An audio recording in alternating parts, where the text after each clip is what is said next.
The state government has pledged almost $500 million to upgrade two problem sections of the M1. The Premier says she was sick of waiting for the federal government to stump up funding, while the state opposition believes a second M1 is the best congestion buster.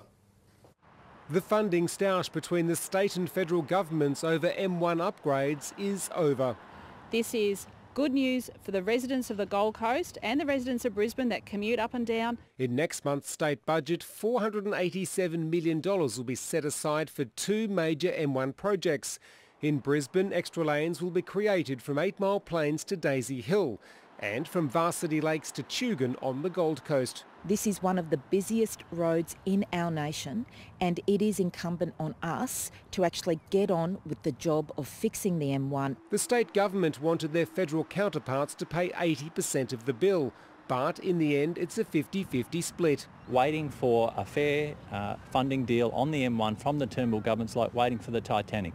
It's not going to happen. People actually don't care about the political argy-bargy. They actually just care about whether or not that road is going to be widened and they're going to get out of the M1 car park. The announcement comes just weeks after work began on two other major M1 upgrades, from Mudgeeraba to Varsity Lakes and the troublesome Gateway Merge.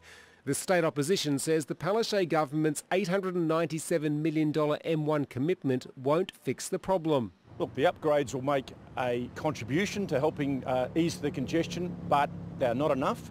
We need an alternative M1. Anyone that uses the M1 regularly knows that it requires patience, and that won't change in the short term, with these upgrades not due for completion until late 2022 or early 2023. Tom Forbes, ABC News, Gold Coast.